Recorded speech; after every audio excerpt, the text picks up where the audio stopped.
Tuh lihat Bu, pulang dari rumah sakit bukannya nanyain kabar, malah cuek kayak nggak ada apa-apa. Udah, nggak usah dibesarin. Ibu malah kasihan lihat Fani. Mukanya pucat gitu.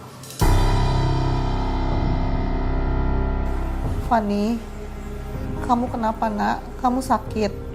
Demam aja Bu, masuk angin biasa.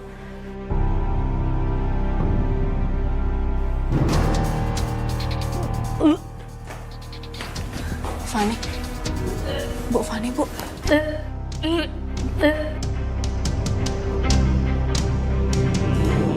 Si manis nih, udah menang 5 kali nih.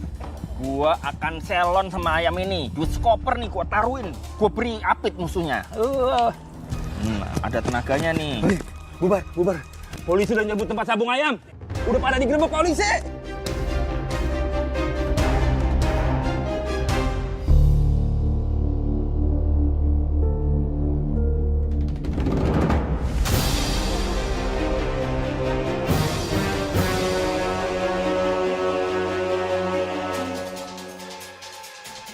Saya kaget melihat hasil tes pack 2 garis di kamar mandi.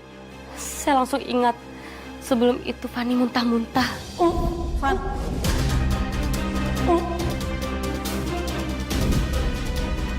Kamu beneran cuma masuk angin? Kamu nggak lagi hamil kan? Demam biasa aja Bu, itu cuma masuk angin. Gak ada lagi. Pasti itu tes pack yang dia pakai.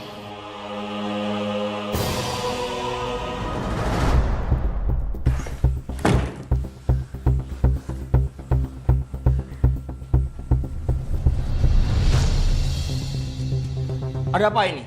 Kumpul-kumpul gini. Lihat nih Pak, anak kesayangan Bapak yang Bapak bangga-banggain ternyata hamil di luar nikah.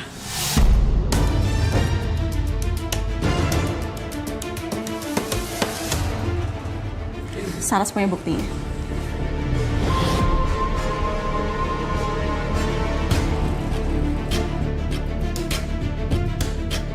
Tenang Pak, kita nggak bisa pakai emosi di sini Pak. Sekarang tugas kita adalah minta pertanggungjawaban dari pacarnya Fani. Tenang kepala kamu. Ini aib keluarga, aib. Pak, Bapak harus temuin pecundang itu. Pak, jangan Pak, jangan Pak, jangan. Ini. Jangan, Kepalanya. Jangan Pak, jangan Pak. Semuanya nggak bisa pakai emosi Pak. Lepasin. Minggir.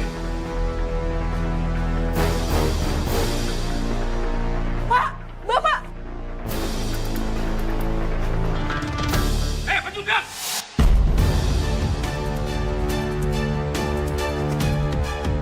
Kamu hamilin Fani kan? Ngaku nggak? Sabar. Apa? Sabar. Hah? Sini mau jagoan. Ayo masuk sini. Sabar Pak. Kamu ngaku. Pak jangan Pak. Berarti kita bisa masuk penjara. Biarin. Sabar Pak. Biar Bapak masuk penjara. Dia udah hamilin adik kamu. Hah? Malah lari kemana lu? Bapak.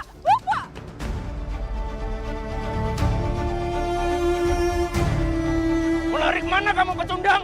Pak sabar. Sabar. Dia hamilin adik kamu.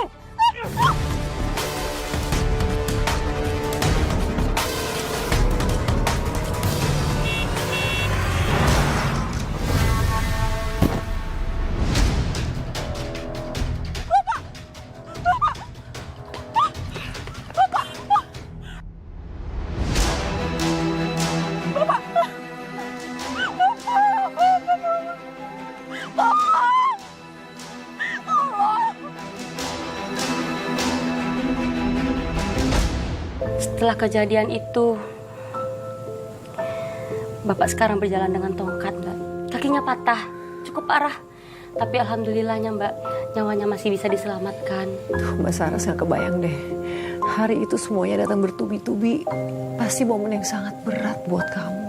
Berat sekali, Mbak Nadia. Apalagi waktu itu saya melihat Bapak bergelumuran darah.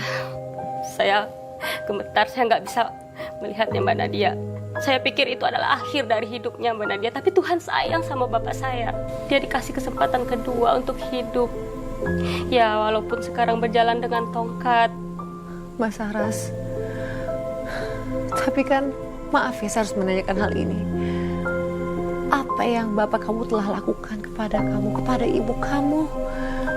Dan kamu masih memilih untuk merawatnya. Rasanya campur aduk Mbak Nadia. Bapak memang orangnya pemarah, temperamen. Tapi ketika melihat dia mulai lemas begitu, saya sebagai anak gak tega, Mbak. Ya Mbak, luar biasa. Jadi akhirnya kamu dan ibu kamu merawat bapak kamu. Iya Mbak, saya dan ibu bergantian merawat bapak.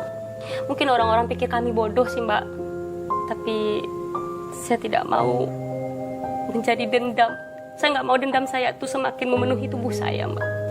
Saya nggak berpikir kamu bodoh, Mas Saras. Menurut saya justru kamu dan ibu kamu tuh adalah orang hebat.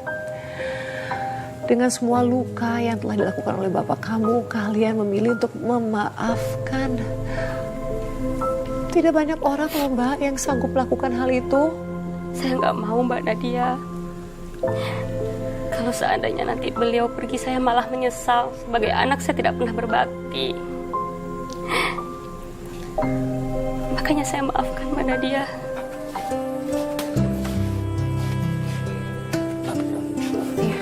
Pelan-pelan ya Pak ya. Tahan sebentar.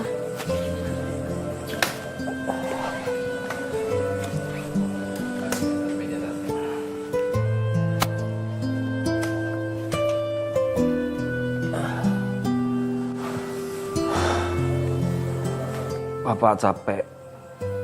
Bukan badan capek, tapi hati Bapak yang capek. Bapak capek kenapa Pak? Selama ini yang Bapak lakukan ke kalian itu dosa. Bapak nggak pantas dipapah sama kalian. Harusnya Bapak itu dihukum, bukan dirawat. Kami semua merawat Bapak bukan karena lupa, tapi karena kami semua sayang sama Bapak. Yang penting sekarang Bapak bisa berubah ya. Gak ngulangin kayak kemarin lagi. Tiap malam Bapak mendengar kalian menangis. Bapak nggak bisa tidur. Bapak takut tidur. Bapak takut ketika tidur dosa-dosa Bapak hadir dalam mimpi Bapak. Kalau Bapak masih punya rasa takut, itu tandanya hati Bapak belum mati. Bapak masih pantas jadi ayah.